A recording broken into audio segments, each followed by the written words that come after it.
America. Talk to me and let us go beyond what you believe to better understand why you believe anything. I am not here to debate. There are plenty of places for speaking right past one another, nor am I here to judge. Here on the We Unite, We Win podcast, User Generated America series, I will speak to anyone willing to give me an hour of their time to share their clearly stated morals, ethics, religious beliefs, or lack thereof, and views on humanity that inform their personal approach to culture, politics, and government. The aim of the UGA series is not to change anyone's mind. I am doing this in the hopes that you, the listener, will join me in putting aside your assumptions and just listen to the other guest for 1 hour. If the conversation gets you to ask a question about yourself and your own beliefs and why you believe anything, all the better. I am excited to always be bringing you more of this content. Please consider supporting this work and becoming a paying member by visiting weunitewewin.com. Today's guest is Phillip Carroll. Phil is actually the son of Wileen Jowers, who you will recall was the first ever guest on User Generated America. Well, a few months after that chance TikTok live recording, Wileen passed away. The day before her memorial, a family member found the podcast on YouTube. Our chat was played at Wileen's service, and then my DMs and email started lighting up, as well as a flood of comments and likes across social media. Wileen's family started reaching out to let me know how great it was to hear her voice and to have her tell a bit of her own story.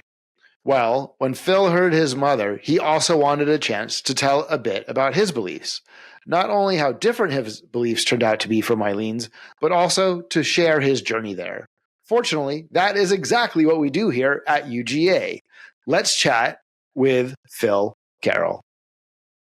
I'm here with Phil Carroll, and we are together because the fates brought his mother and me together on TikTok a few months ago. Wileen Jowers was one of my first guests here on User Generated America, and we had a spirited conversation. She's recently passed, which is actually how we got together. Phil and his family found the podcast online and played it at Wileen's funeral. And I'm glad that something I helped create helped bring people together and have a memory to share. And Phil, is there anything you'd like to share about your mother and that encounter? She spoke about her religion and things like that. And she, like a lot of people where we live here, I'm in Georgia. I live in a suburb of Augusta. But anyway, it's more, I don't know if you want to call it window dressing. Yeah, a lot of what she said there was the main point. Anything that stuck out to me was when she said that her religion informs, and I'm paraphrasing, but her religion informs a lot of what she does in life. That wasn't necessarily true. And so you grew up, I assume, at the beginning with your mother's religion, and then you've had your own journey away from that into something else. Oh, yes. I was about, I guess, 9 or 10 years old, and she used to make us go to Sunday school. I didn't know at the time, but I realized later on, I think that was just she had a few hours of free time making us, the children, go. But there was one day early on, actually, where I was asking questions and about Adam and Eve. The youth pastor said something to the effect of, well, Cain took his wife and went to the land of Nod, and my hand instantly shot up. And there's only 4 people on the planet. And where did his wife come from? And I forget his response, but he told me basically pipe down. And then they said that they started talking about how old the earth was. And back when I was a kid, I was deeply into dinosaurs. And dinosaurs, that was millions of years ago. So I asked, where are those in the Bible? If people were, we know dinosaurs existed. We have fossils. That's when he told me that I needed to leave. And an associated story, a thing that happened that I remember very vividly, when he made me leave, I sat outside for a while, and then I decided, I may miss this bus. I don't want to be stuck here miles from home. I may miss the bus because we rode what we called the church bus. So I went and hid in the back. The bus driver cranked the bus up and went, and I was a 9-year-old. I didn't know what was happening. But he went and apparently had a sexual encounter with what I assumed was a prostitute with me in the back of the bus, hiding. I had no idea. I was 9. It wasn't until later, when I became a teenager and the hormones kicked in, that I realized what that was. He also carried a little flask of alcohol in his pocket, but I had an alcoholic grandfather, so that was a normal thing. But this man was drinking alcohol and having prostitution, encounters with women, and he was driving our church bus. Right. This is one big day for you. You're asking questions, and the fates as they were then, I guess, gives you more evidence as to just how crazy life really can be. So, what was that? What denomination of church were you raised in? Mainly Baptist, but there was a little bit of holiness thrown in, speaking in tongues. The church thing, the Sunday school thing, that was a very early experience that I had. Later, and I think it was another way that my mom could get the children away so that she could have some time. We went to a church sponsored. This was the Holiness Church sponsored. I have another story about the Baptist church, but the Holiness Church experience, we took a bus up to the mountains in North Carolina. I don't remember exactly where it was. I remember vividly. I was 13 years old. I know my age. When we went in the very first day, it was on a Saturday. After we got there, because we left early in the morning and we arrived around lunch.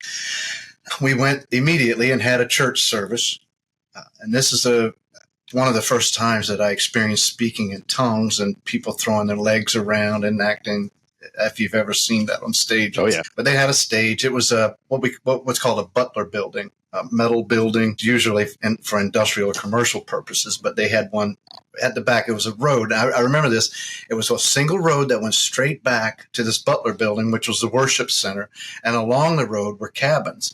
At the very front, up by the main road where we pulled in, were cabins that were dilapidated. They had been not kept up or whatever the reason. But and that'll come in a little bit later on, the reason I told you that. But we went and had the service, and it was about 3 hours. It was one of the first times I experienced speaking in tongues, and the people, I think I said that.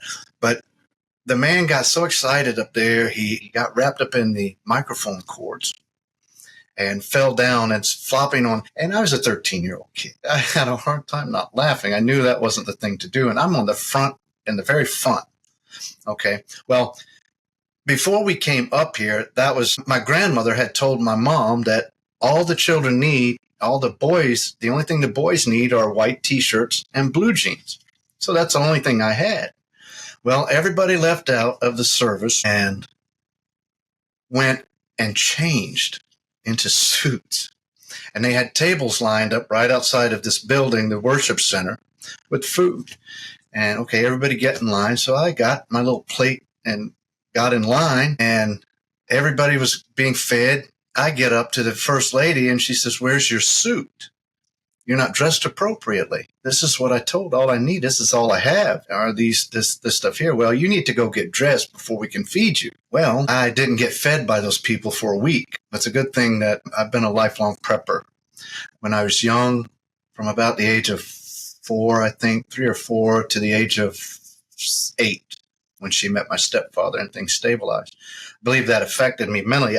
That's another thing that I think I figured out later when I grew up. I was always, it's the 80s.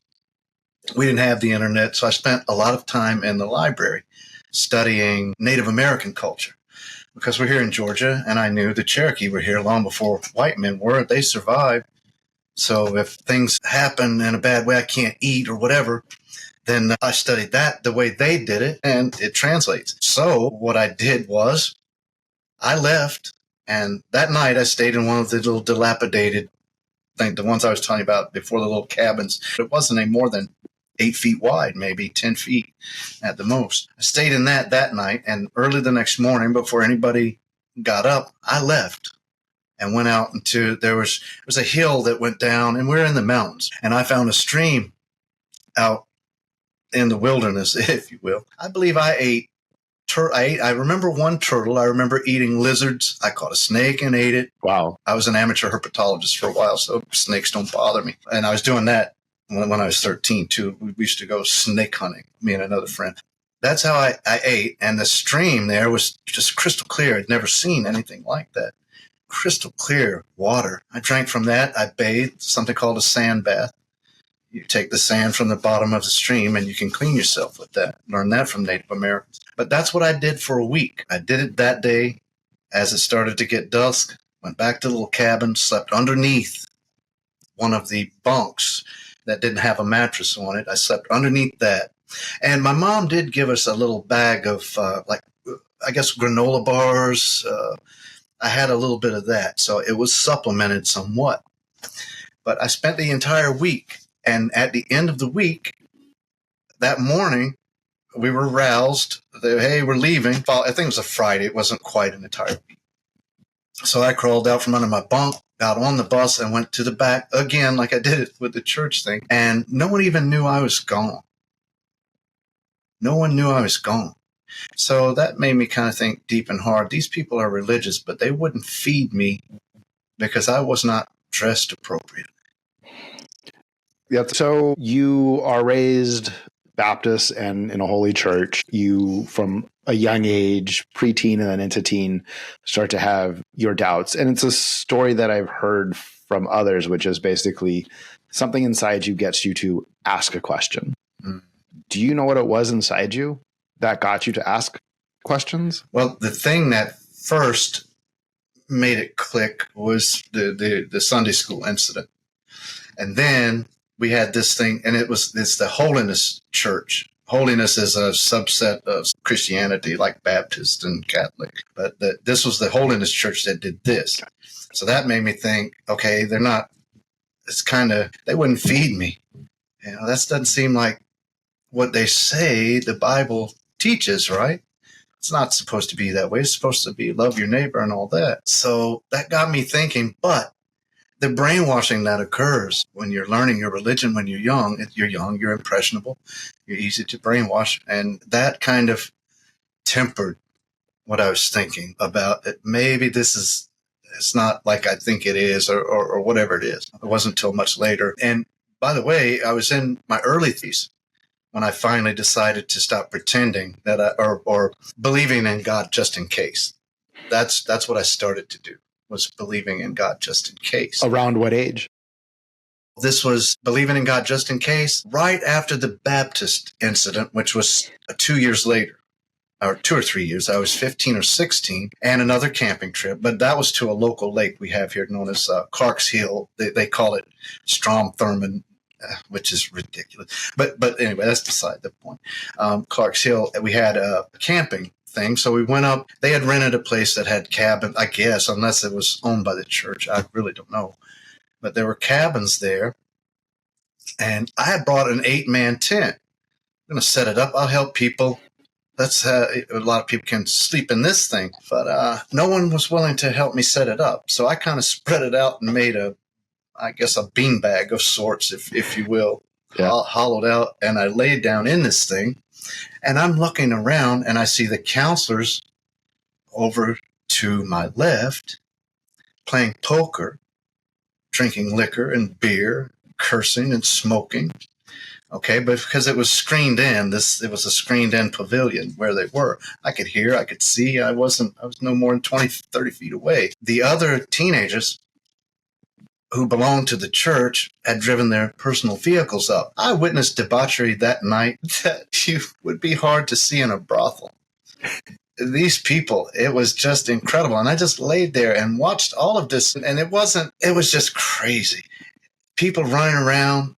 Some of the kids even had alcohol. I smelled weed. I smoked weed. I was smoking weed then, and I smelled weed being, burned, and just thought, my goodness.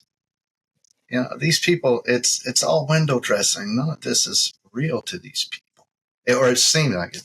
I get that. And I mean, I'm curious because, again, part of my journey around, again, the same age as you was what I would just basically call the hypocrisy of the people, of the religious people around me. Like, they'd say, like, these are the rules, and then didn't follow their own rules. None of it. As you're sort of recognizing this and starting to figure things out for yourself, starting with, I'll believe in God just in case. So you're having your journey, but you're Right. also with these people who are sort of, again, living a dual life, right? They say, I'm doing these I believe these Christian ideals, but I'm living this other version of that. Do you think they recognize their own hypocrisy? My thing is, I think that they figured that they could do whatever they wanted during the week and then just be forgiven on Sunday. And do you think that's how a lot of Christianity works in America? I believe, definitely. I mean, if you look at what's going on politically, who do most of the deeply religious people support? They are supporting people who are not even remotely following any of the good teachings in the Bible, because there's a lot of bad stuff in there too. I don't really think they actually read their book. To be honest, I don't think they read it. They listen to their preacher maybe in church, and that's where they get everything from. But the preacher's not telling them everything. They don't tell them the ridiculous parts of the Bible, like in Genesis, where Earth is described as a flat disc with a crystal dome over it with windows in it that God opens up to let the rain in. These things are in Genesis. You're not going to hear that in church because it's patently ridiculous. That is just, I believe they're listening to their preachers, and their preachers are, I don't know how many of those people actually believe what they preach. I believe most of them are just grifters. I just don't know. I see it all the time because I look like these rednecks. I hear and see a lot of, not so much a lot of religious things, but as an example, a guy in Walmart one time was talking about black people being racist. And, man, I don't even know you. Just because I'm white, you assume I'm white and look like you. You assume I think like you. And I won't go into it, but I put him down pretty hard. Not physically. Yeah. Not physically, but mentally. But yeah, I really don't think growing up in the South the way I have, looking around, I don't think a lot of these people are really deep thinkers. I think it's a lot of surface. I don't think they think deep enough about what they believe, really. It's just something that they hear and they just run with it, you know. And you think that's then a cultural thing? Just everyone's sort of brought up together, and this is what we're doing together. Here's my question, because I grew up in Southern Orange County in California, in one of the largest megalopolises in the world, with media everywhere and people everywhere. So while there's certainly cloistered groups, it's not, you don't have to go very far to find someone outside of your group. Do you think that, I guess, so knowing that you grew up sort of in rural areas and suburbs at a young age, especially in the 80s, was even more different then, right? How, when you heard sort of, like when you turned the TV on and you saw, the Huxtables or the nightly news or Reagan giving a speech, like how did that, did you feel connected to these other areas of the country, or was it just all colored by where you were? Colored by where I was up until, like I said, until maybe my early 30s. Actually, when I was 24, I met my wife, and that changed a lot for me. She grew up in Baltimore, Maryland, and she told me there was a time where she was the only white child in her elementary school. So when she finally got somewhere else where it was predominantly a white school, she felt kind of out of place and a little bit shocked because there were so many white people she didn't understand. But anyway, she changed my mind on a lot of things talking to me when we would speak. We were on the same level on a lot of things. And she's 11 and a half years my senior. Your mother and your grandmother had high religiosity. Did they know about your doubts, or again, you sort of kept it from them? No, I don't really put it out there today. I have a Facebook account, and I've never put anything out as far as my atheism, although I am a devout atheist. So your mother passed away without knowing this? Oh, no, she knew eventually. Oh, okay. It took time. At what point? Yeah. At what point did you sort of come out to the family as an atheist? I think I was about 35, and it was my stepdad was the first one. So, I just can't, I have to be honest. This is what I am. I just can't believe in this stuff. It's ridiculous. There's no magic man in the clouds, and the earth's not flat. And we have flat earthers today because of that. And it's just so ridiculous. But yeah, I was about 35, and I told my mother, and then I told my little brother, and he said, "Whew, thank goodness I'm not the only one." I didn't even know. But yeah. The right is ascendant right now, or there's a white nationalist Christian ascension at the moment. We also know other numbers, which is there's a lot more nuns, there's a lot more non-believers. Is that happening in the suburbs of Augusta, or is the trend not the same there? Is it still hyper religious? I guess, are there more of you today than there were years ago, and do you have more of a community? It's not really what I would call a community. I don't. It's not something. My non-belief is not something I speak a whole lot with about people outside of my circle. Now, I have a neighbor next door. He believes the same way I do. He has a nephew staying with him. He believes the same way I do. Nephew's younger. He's in his 30s. Let's see who else. My little brother. I know several. I do know several. And back in the 80s, I didn't know any. There was no one. There was no one. None of my contemporaries were atheists. They were all religious to some form. I mean, to some degree or other. Voice only, and not so much in action. Kind of like my mother. I mean, I can tell you what killed her, and that's the photograph I'm looking at. What killed her was methamphetamine. Her heart, years and years and years and years and years of that garbage, and her heart couldn't take it anymore, and that's what did her in. So I mean, that's one thing there. You're supposed to not sully your temple or whatever it is. She was doing that. Did she get sober at one point, or this was up to the end? I'm not sure. I think once she realized that her heart was pretty much destroyed because of drug use, maybe the last few months. But when she had the interview with you, I guarantee you she was still doing. Guarantee. I feel I can ask this because she is your mom. So do you feel, we kind of touched on this earlier about like the people at camp, and again, like how they can do whatever they want during the week and then ask for forgiveness on Sunday, and they've done their Christian duty. Do you think she felt there was a hypocrisy in her life, or just because she knew if she went to church on Sunday, she asked for forgiveness, there's not cool? No, I don't think any of these people around here feel any kind of hypocrisy. They don't have enough self-awareness and they blatantly put hypocrisy on display. So I'm not even really sure they understand what exactly hypocrisy is. I don't think she fully understood that some of the things that she did, her mouth was terrible. Oh my, F-bombs and she was horrible. Things like that, the drug use. And later in life, having these political rants, you're not supposed to do that, Mom. Your book says to not do that. You're supposed to love these people. I think she got a little bit racist, but there was a time, I remember a story she told me where back in the 60s, the early 60s, before I was born, because I came along in 67, but she saw two young boys harassing an old black fellow, trying to give him food. I think he was homeless. I can't remember the exact details, but they were licking a cookie, or they were licking something and giving it to him and laughing when he ate it.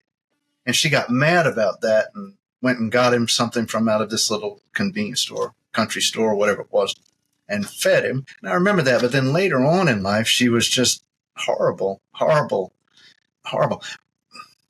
Most of my family, well, not most of my family, my father and my mother, just horrible racists. Poetic justice that my nieces that he raised had nothing but mixed children. Yes, humanity finds a way. Yeah. You mentioned a key word there a second ago, which is love. And I guess, what do you think love means in that community then? I believe it's love what's like you. Love what's like you. A lot of it's fear. And I think I told you before, I think the people around here really don't have enough curiosity. I was just debating a girl, and it's hard to believe that the level of intelligence, I want to say that it's ignorance, but I'm starting to get to the point where I just can't. It can't be ignorance. You cannot. There's just no way you can be this ignorant. People are making a choice to only love what is like them. Yeah. Uh-huh. So what is love then to you? Love to me? I don't know if I can really define love. These days, love to me is what I feel for my wife, which is extremely intense. We've been together nearly, this May, we met in May of 1991. And so it's, that I consider the day I met, a few days after I met her, this is my wife. She didn't, took her 3 years, but when we eventually got married after that 3 years in 94. But love to me is the way I feel about my dogs, my wife, primarily my wife, the way I feel about family. Love for me, for people who are undertrodden, the people who we should take care of.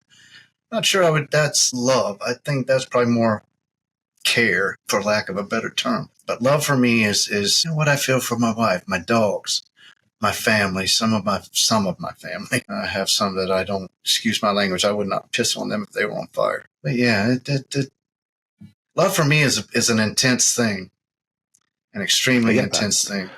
Thank you for sharing. As you leave religion, or religion's leaving you, what do you believe to then be the foundation of your moral system?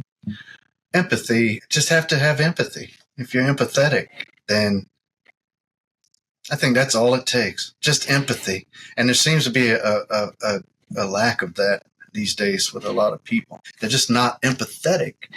Put yourself in that person's shoes. Can't you not feel don't you understand? It's mind-boggling to me. It makes my head hurt to try and, I've been trying to figure this out, and I'm an extremely curious person. I want to know everything. I want to know everything that I can. And the way I go about sussing through things and figuring things out is I try to disprove what I believe. Because when you start trying to prove what you believe, there's going to be a wall of bias that you're most likely going to run into, and it's hard to poke through that.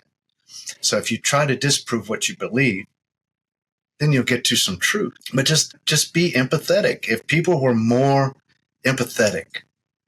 Do you think there's a connection between being empathetic and being curious? Like, do you need to have both, or can you have one without the other? I think probably curiosity will lead to empathy if you don't already have it. It should be inherent. It should just be inherent. And so many things are so clear to me, and I can't understand how other people don't see these things. It's mind-boggling. And I grew up right here. I'm in the South. Oh, so sad. Have you had a chance to leave? Like, have you lived your whole life in and around Augusta? Well, my military service is the only time I've lived outside of Augusta. But those years, and it was just one term, 3 years is all I spent. That's the only time that I've lived outside of Augusta. And the places that I live, my first duty station was Naval Hospital Beaufort. I was a hospital corpsman in the Navy. So it was Beaufort, which is just 162 miles, I think, south of Augusta here on the coast. Then I spent a year at the hospital, and then I went to Parris Island, which is next door, basically. And I worked at the clinic there. And then my second duty station was Camp Lejeune, and that's in North Carolina. So I wasn't very far removed from the culture and everything that is here. It's pretty much the same. But that curiosity makes me want to learn about other things. And not to mention, when you're in the military, you're exposed to people from New York and people from California and people from Wisconsin, all over the place. People from Puerto Rico. I had a couple of friends, or a group of friends actually, from Puerto Rico. They can also serve in the military. So you get exposed to different things. The thing is, though, without the amount of curiosity that I have, I think you're not going to absorb anything from those people. Right. You need to be open and then curious. That's just curious. And I was. Do you think the incurious could become curious? Sure. I was incurious. Do you know what flipped it on in you? Well, that's probably a misnomer. I've been curious my whole life. When I was young, I was curious about certain things. Herpetology was a big deal for me. The dinosaurs, studying that stuff was a big deal. And then some other things, scientific things, because I was a big nerd or geek, or I don't know what they call it. Nerd. I was a nerd in school. But later in life, would you say like a switch was turned on? 9/11 was the thing that really got me going. When I did that, is why did these people do that? What drove them? And that was my 2-year journey to atheism, liberal point of view, which I really already had, but I solidified through doing research. But when those planes hit those buildings, I watched it live. Well, the second one, of course, the first one, we didn't know about film footage until much later. But I watched that second one, and I called my wife. I thought it was a Cessna. That's the way it looked on the television. I thought that was a small plane, no big deal. Not as big a deal as it actually was, and didn't understand that the other building had been hit at the time. But anyway, that is what started my journey. What made these people do this? Why in the world would all of these people sacrifice themselves? What drove that? And so that got me into the religious side of it. I started studying Islam, figured out, okay, but there's an aspect, there's a political aspect to this as well, because religion is just the machine upon which the ideology rides, So got a little bit further, started doing politics, started getting into the political side of it. And I couldn't, and that of course led me to American politics. I was never interested at all before then, but led me into, and of course had the internet then, and everything that I saw, okay, the right is good and the left is good. And man, this is equal amounts here. What's going on? And then it struck me, if I go and I look at what these people are doing, that's going to give me a better idea. So Library of Congress it was. And I spent hundreds of hours poring over legislation, looking at bills, trying to understand my government, how these things work. And when you start doing that, you start seeing who is actually trying to do something for you and who is actually not really doing anything at all for you. And I found out very fast that the left are the ones who are working for me. The right-wingers are not doing anything at all. And what little bit they do for me is not conservative, it's liberal. And I don't need conservatives to do liberal things, because we have liberals to do liberal things, and they do it far better. And so that's when that clicked. Okay, I'm not a Democrat nor a Republican. I'm a registered independent, but I don't think I'll ever vote for anybody that's on the red side. Just after looking at legislation, and I still do it today. I'll go and look at bills. I read this CR they just passed, and oh my goodness, I read Project 2025. That was a hard read, man, and it's a horror show. And they're implementing. They're implementing all every of that, day, all of that nonsense. 60 days in. Yeah, that's amazing, and you actually have jumped, to the sort of. Yeah. I'm glad you've transitioned us. Actually, this is great. Maybe we come back to the atheism, maybe we don't. But I am curious about this. So you started reading legislation. You still read legislation. Yes. You might be one of like 50 people, amongst me being another one, who actually like read party platforms and read Project 2025. Mm-hmm. Do you tell anybody else in the world that you do these things? Absolutely, every day, as loud as I can. And what is that reception? Let me see. My mother and father's anniversary, right before she died, we were having a group photograph taken. And one of my sister's ex-husbands, who was there, said, damn, it's somebody saying, say cheese. He said, say Democrat. And he said it, in a snarky little way. It's okay. Well, we got the photographs taken. And I went out to him and I said, I'm not going to say his name, but I asked him, have you read Project 2020? And he had, the light was still in his eyes and everything. And he said, no, what is that? I said, oh man, it's a horror show, what they're about to do. And then that's when he went blank. I've done this dozens of times, and every single time that I talk to these people, they get that deer in the headlight, blank, nothing's there, no one's home, porch light's on, but and it every time. I've never had a discussion with one of these people where they didn't get that deer in the headlight look. And I transitioned over after I lambasted him a little bit about his political choice, and I said, "How do you reconcile your religion?" I asked him, "You're religious, right?" "Yeah, I'm a Christian." And I said, "How do you reconcile your religion with Trump, the man who is the exact opposite of everything that's supposed to be good about Jesus? He is the exact opposite of all of it." He didn't answer a single question. And I gave him time to answer, but he just a little drool, slow-eyed, and just, what is wrong with you people? Can you not engage? Can't you defend your position? It's just like it's a default. It's just a default thing, I think, for a lot of these people. It's a default. They're a product of their environment. Do you have hope that people who don't ask questions and who are not curious could one day be persuaded to ask questions and be curious? I have hope. Oh, I have hope. I've had hope before these elections. I mean, the last one, back in 2016, I had hope. There's no way. How can you look at the man that Donald Trump oozes stupid out of every pore? How can you not recognize that? But I have hope. But I think it's probably, I don't know, misplaced, or I don't know what the right word would be. Maybe I can convince somebody to see the light. Can't you see this? And not only that, it's social media. So maybe someone else will see our exchanges that we're having. And I tell these people, I'd rather do it on your platform. I want to do it if you want to debate, but they can't. They really can't. I end up explaining things more than actually doing any kind of debate, because they don't know anything, or they know very little. That brings me to a point too. I've asked, and I've done this dozens of times, name a branch of government. They don't even know. I can explain to you under a minute all of the branches, what they consist of, and what their jobs are.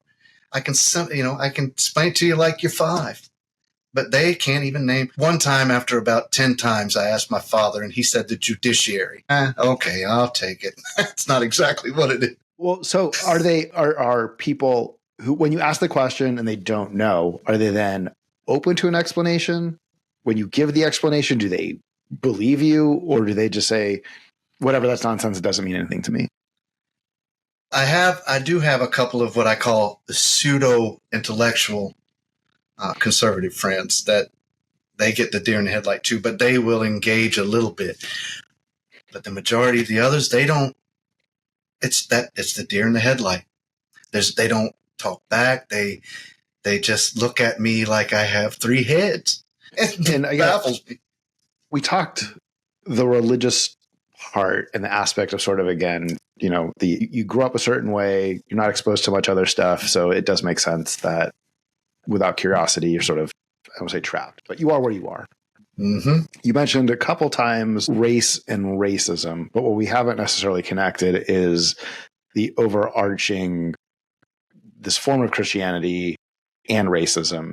Because you said earlier, right, that love, and you kind of said it, love is loving people who you, like you. For these folks. Yes. So is it when they see a Black person or a Mexican immigrant, what do they see? Do they see another person? Do they see another human? What do they see? I think that's part of it. If you don't dehumanize, if you see people as human, there needs to be there will be a connection of some sort. So they remove that, and a lot of it, the religion. I think you're leading with the religion. Religion has a lot to do with that, because of course slavery is condoned in the Bible. Now, when the Bible was fabricated, slavery that wasn't Black people. It was everybody, every color. It depended more on where you came from, not so much what the color of your skin. Yeah, I think they just dehumanized people, and hey, it's in my book. My book says it. Even though they've not read the book, the pastor up at their little church where it was who told them this My book says it, so that means they're less than human beings. They're not up to my level. They're not my level. And if you could see some of these people, and I'm sure you probably have, to think that you're better than someone like Idris Elba, you're indoctrinated very early. The Southern culture, you're indoctrinated very early. And there again, like I was saying before, young minds are very impressionable, and it just sticks really hard. I had phases. I was racist when I was kind of young, and then not so much for a little while into my 20s. And then right before I met my wife, I got kind of back into it for whatever reason. Even what I think of as smart, me, even smart people can do it. And then I got out of it, and now I'm vehemently anti-racist. If I hear somebody, I don't just sit back and let somebody, let you know, like the fellow in the Walmart I was talking about earlier. Yeah, you don't know me, man. But I won't tell you what I told him because it's probably not appropriate for the podcast. But yeah, I think it's sort of a, how do I put it? It's the brainwashing's part of it. Justified with religion and for other reasons. Everybody has their little small reasons why. The primary is probably the religion. I'm not sure what exactly it is that because all I hear, no one ever explains why, because I really don't think they know why. You just hear, and I don't want to say the things that they say because those things make me uncomfortable. And it's racist. And I'm not like, I mean, as an example, okay, my father, he knows and has known for years the way I feel. He knows how I feel. And this is only about maybe 3 years ago. We're walking in his backyard over his house, and he tells me a racist joke. And I let him finish, and then I stopped and turned around and said, Dad, you do know who you're talking to, right? You do remember who I am, right? I said, what was that? Why? What? Well, I thought it was funny. Huh? And this man I think is smart. He raised me, and my father, he's not stupid. He's one of the reasons why I keep thinking these folks are just ignorant. It's not stupidity, it's ignorant because of him. But he did that. So, and I can't explain.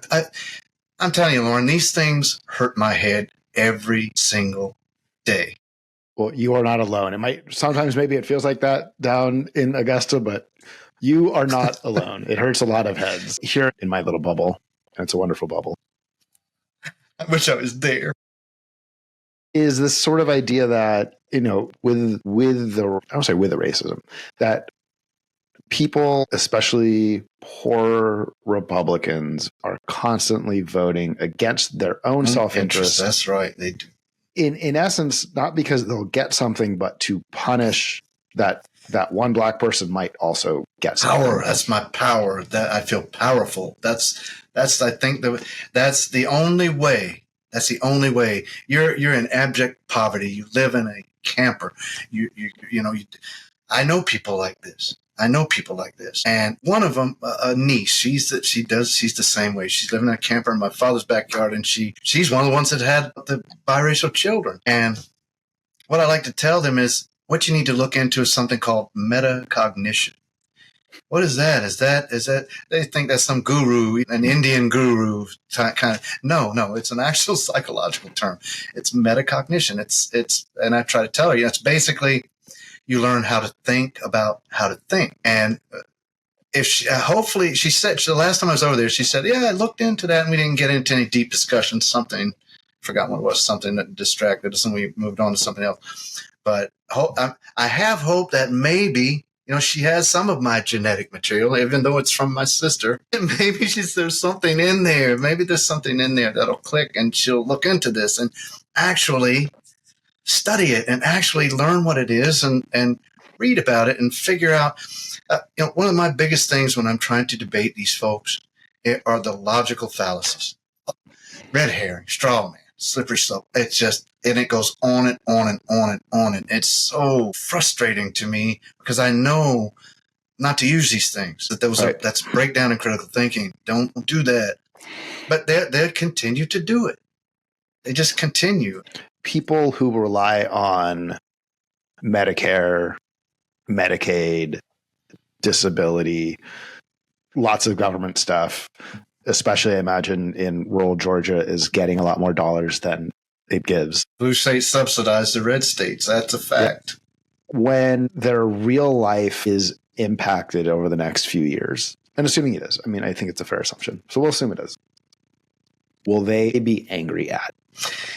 Everybody but the ones they should be angry at. These people rail on against. I think once those policies intersect with their lives, they may, some of them, we're already starting to see some of these people are coming around, but I think more, those people are more the middle people.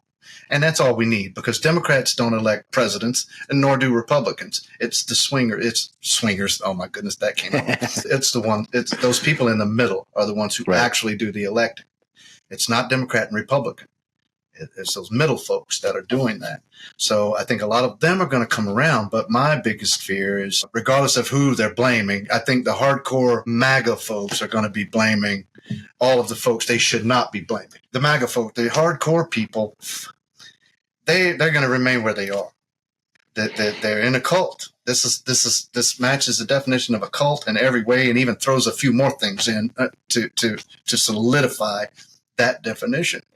And those folks are most of them, I would say, in the 90-something percentile, are unreachable. This then takes into this idea of, again, people growing up, living the way that they've been taught. Really, like you said, love is loving the people like you.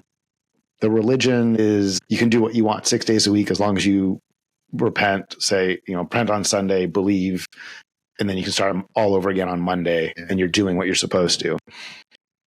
They vote not in their own best interests. Do the people of Georgia feel free? Like they enjoy freedom? Does freedom even mean anything? I think freedom to these folks means something different than what it actually is. It's freedom up to a point. The freedom that they think is freedom is up to, like, religion, okay? With the way they do their religious stuff. The freedoms that book allows. That's what my freedoms are for some of the religious folks. And for others, it's not actually freedom that they're advocating for, is privilege. Because freedom applies to everyone, okay? Privilege applies to you and yours. And that's the way a lot of these people think. Until it touches their lives directly, like Reagan with the AIDS thing, Rock Hudson back in the 80s. Yep. Until it touched his friend, he was not interested in any kind of legislation pertaining to that. And these people are the same way. Until it touches your life directly, and we're not far enough into this mess that's going on now for it to really start hammering home. And I've been a lifelong prepper, so we're preparing. We're preparing. I'm going to work backwards. We'll start from the large and work back to you. What is your hope for the United States? Every nation suffers a dictator at some point in their history. We're at that point right now. My hope is congressional Republicans stop participating in the reality TV show that Trump has gotten us all wrapped up in. If that doesn't happen and the Supreme Court doesn't start doing their jobs, he's already defying court orders. That's unconstitutional. My hope is they start doing their jobs, because if they don't, the great experiment is going to be over. We're finished, at least for a time. 1930s in Germany do the same thing, but those people didn't have a historical reference, whereas we do. But my hope is they stop, like I said, participating in this reality TV show that they've got us all wrapped up in, start doing their jobs. People out here, hopefully I hope it doesn't get so bad that a lot of people start dying, because these people, the dog whistles these politicians give them, we hate the black folks as much as you. And if you're aware of what they're saying and how they're saying it, you know that they're giving dog whistles. If they don't start realizing that those dog whistles are meaningless, those dog whistles are completely meaningless. You need to start thinking. My hope is people start thinking. You don't need to think like me. Just think. That's all. I try to get this out there. I'm not trying to convince you to think like me, but I'm just trying to convince you to think. Just think. That's awesome. That's beautiful. I'm going to take that if you don't mind. Oh, you can have it all, everything. And I very much agree. Again, like I'm not here to tell you, I'm not here to tell anybody what to think, but yes, please just think. And also I just want to comment on that dog whistle thing. It's the whistle isn't necessarily only to tell you that I believe the same thing you do, but it's also to distract you while I am picking your pocket. And because a lot of people don't understand that the people behind the Heritage Foundation with this 2025 thing, was it 12 or 14 of those folks who came up with all of this are in the administration. Now, Trump's out there, hey, look at me, look at me. These people are behind the scenes. And like Musk, he's going in, stealing our information. He just invaded, what was the nonpartisan, what was the building? That's not even part Organization of the for Peace or something. Agency for Peace. Yeah, something like that. They've been trying to get in there for 3 days. And finally, the DC police helped them gain interest to a building that's not even part of the government. So my hope is people start seeing that this is not America. That's not what's going on right now politically, is not what this country is. But it's been driven in so hard for so long. The mainstream media, all of them, normalized this. No one, NBC, CBS, Fox, Newsmax, none of these people stood up and said, hey, this is not normal. We shouldn't be doing this. None of them. They all normalized. My hope is they start unnormalizing it. Is that a word? Yeah, will work. If it's not, it's one now. But they start doing their job, being non-partial. They're giving people what they think people want to hear because they're a corporation, instead of giving people the actual news, telling them what's actually happening. That's no longer the case with any news, I don't think. It's just what do they want to hear? We'll get more eyes on our advertising if we can tell them what they want, because then they'll be seeing what's comfortable. My hope is that me doing what I do on social media and in person, trying to talk to these people, I'll reach someone, because every person counts. Everybody counts. So if I can reach just a few, that'll be that few less that are on the side of wrong. History is going to judge us extremely harshly. We are going to be judged harshly. If you could change one thing in your community, in and around Augusta, if there was like one thing politically, economically, culturally, what would that thing be that you would say, people, we should be doing this? Maybe not so much as what, well, I guess it is doing, but change how people view others. Inject a little bit of empathy into the community. If it's not, like I said before, if it's not you and yours, they just have a tendency to dismiss it or just not care. And that's the biggest problem. That's the biggest problem that we face today, I think, is people, well, the curiosity thing, not being curious, and people not having the appropriate, maybe not the appropriate amount of empathy, but directing their empathy in the right place, which should be radiating away from you in every direction, not just pinpointed. Just empathy should be for everyone. Don't avert your eyes when you see that homeless person on the street. Don't view that Black person or that Mexican or Hispanic or whatever as something less than human or less than you. Everybody's equal. If you want to use your religion, everybody's equal in the eyes of the Lord, right? Love thy neighbor and all of that. There's one. Hopefully, people could start practicing more of the good stuff in their good book. Do that. Right. Do that. Actually practice what you're preaching, and change can be effective. But until we start doing those things, it's not happening. And I don't expect people to do what I've done. I'm a policy wonk. I'm a nerd. I want to know. You don't have to do that. But if you apply a little bit of empathy to most of the things in life, it'll work out a lot better for you and other people. My hope is people can do that, but it's a thin hope. It's extremely thin. Well, I'll take the optimism any day. I'm with you.